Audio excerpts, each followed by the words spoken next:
Right now, the Republican Party's come up with their own counteroffer on how to avoid going over the fiscal cliff. The question is, will the White House bite? And next, bad timing. In the wake of the tragic murder-suicide of Jovan Belcher, sportscaster Bob Costas made some very controversial comments about guns in America. Was this the right time to make a serious statement, or just too much too soon? And later, bad blood? Interesting question, and obviously the standoff with Senator McCain and hopeful Secretary of State nominee Ms. Rice here. Could the opposition to her be about a lot more than just Benghazi? Is it possible that all that bad blood based on a personal gripe? And what does it say about us? And personal rivalry could grind D.C. to a halt. Good evening and welcome to RFL. I'm Richard French. Got some good debates this evening for you, and obviously an important unfolding situation about the fiscal cliff. But thanks for joining us this Monday evening. Now let's begin tonight with that cliff. And I got to admit, what I've been seeing the last and latest negotiations, it's caught me by surprise. Maybe it shouldn't have, but about a week ago, you asked me what would happen. I'd say they're going to have a deal. A lot of posture on both sides, but when all was said and done in the 11th hour, they'd work out a deal. And what I believed was that extend the tax cuts for the middle class and just kick the can down the road a little bit. That was the easy thing to do. Maybe let them vote present here, the Republicans, but forgetting the mechanics at the end, the public basically would see that, okay, we got a deal, that's all we really need. Well, I think I'm wrong. I think the president has read the situation, read a mandate in November, and I think the resolve of the president is really more specifically that, you know what, push me. I'll win, you'll lose if we go over the cliff.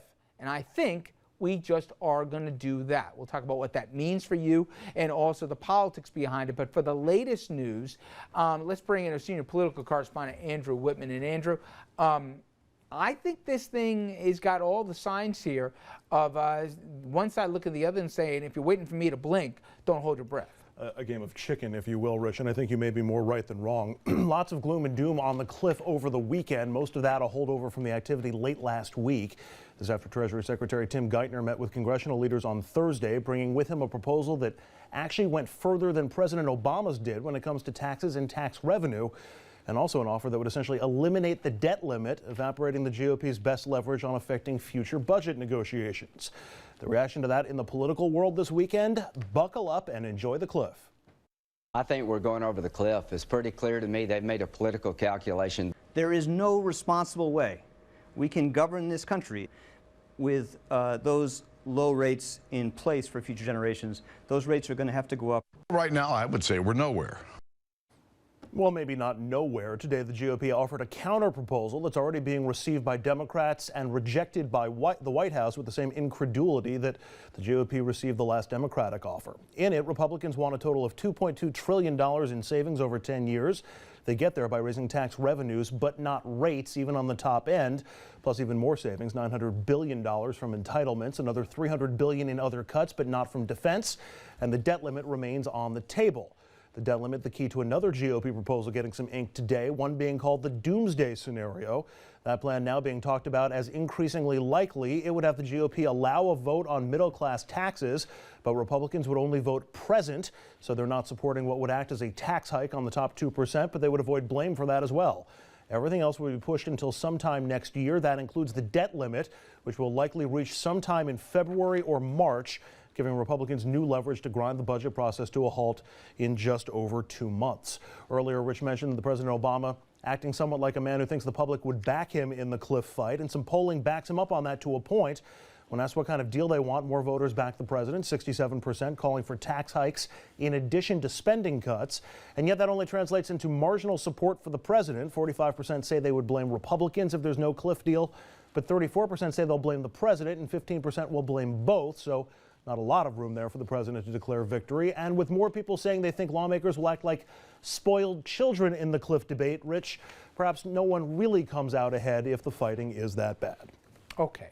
Andrew, thank you. And joining us to sound off on this, Richard Brodsky, former New York Assemblyman, senior fellow at Demos and professor at NYU. Anthony Figliola, political consultant and vice president at Empire Government Strategies, and Andrew, whom you've already met. All right, let's get into the policy next segment. Now let's talk about the politics. And Anthony, for me,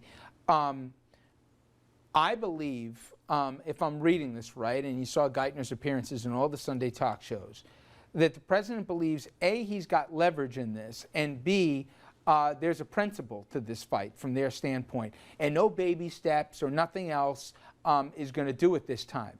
Either there's a capitulation on the right to what he wants, or they go over, and then come January, people see the ugly consequence of this, and he believes, at least from a political calculation, that they're going to side with the president. Do Republicans see a more serious president this time than prior negotiations? I think the scary thing is that both Democrats and Republicans are playing a zero-sum game here, and the losers could be the Americans. I think the Republicans are trying to push forward reasonable tax cuts. I like the idea that they have with evening out the playing field and getting rid of a lot of tax credits and other things that would really even the playing field. And I'm with you. The loopholes are a start, but I'm hearing Republicans going on the record saying we got to raise rates here, okay? Do Republicans really believe at the end of the day, the broader party, that somehow, some way, the deal will not include rate hikes? Now, I don't know, it's 39.6%, maybe it's somewhere in the middle, maybe it's not even 250 that's the starting point, maybe it's a little higher. But do they know down deep at the end of the day they're going to have to raise rates here on the top end percent in America? There's no other way to close the budget gap. There's no other way to close $1.2 trillion in deficits. So it's negotiation. It They has know to be in the end they'll negotiated. raise it. I believe that they're saber rattling. If they're not, we're going to go off the cliff. And I think right now you're seeing the politics. Hopefully behind the scenes there are stronger heads that are willing to negotiate with one another. But right now we're not going to know that until the end of, at the 11th hour. You keep finding these reasonable Republicans to put on the Hey, I'm show, telling you. and then they reflect nothing of what's going on in Washington. Look, the Republican Party has politically, put merits aside for a second, as you said, identified itself as willing to throw the country over the cliff in exchange for protecting the richest 2% of Americans. It's a completely unsustainable political But time position. out. Even if they say, okay, you're right, we'll raise the rates on the top end, I'm reading the president saying that's not enough. I want more. I want more. I want systemic and structural change here. I think the president wants to go there. He hasn't said that. Nice try. Oh, what he said is the rate structure has to increase, whether 39, 37, whatever. And he's made it a political fight in which the Republicans are saying we will not extend the middle class tax cuts because there are tax increases for the rich. It's a political disaster. What the president has learned, and what's different now from back then, is he has not specified the spending cuts he wants. He used to do that. Yeah. He used to meet them He used a to little bit of the negotiate way. where he wanted to end, not where And he he starts. realized he Right. was negotiating with himself. Not a good idea. He's winning flat out.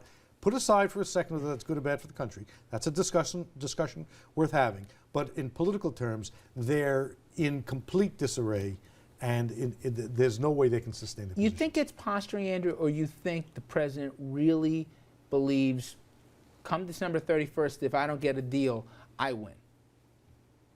You know, I think it's a little bit of both. I think he thinks that it'll be better turf for him to strike a deal if we go past January 1st if we have to. I'm sure he'd prefer to get one beforehand if he could. You have to be willing to go over Yes. the cliff. Now, I went through this in Albany innumerable times. If you're not willing to walk away and say no, the other side learns it and wrings your neck. And one side is going to have to say no as opposed to the other side. The president seems to me to be willing to do that. That puts them in a completely untenable position because they're defending the top 2%. All right, now we take a break here. Forget the politics. When we come back, we talk about the policy and more specifically, what it will look like. Not only if we go over it, but if we don't have a real systemic deal here. Trust me, this won't be like nails on a chalkboard talking about interest rates, etc.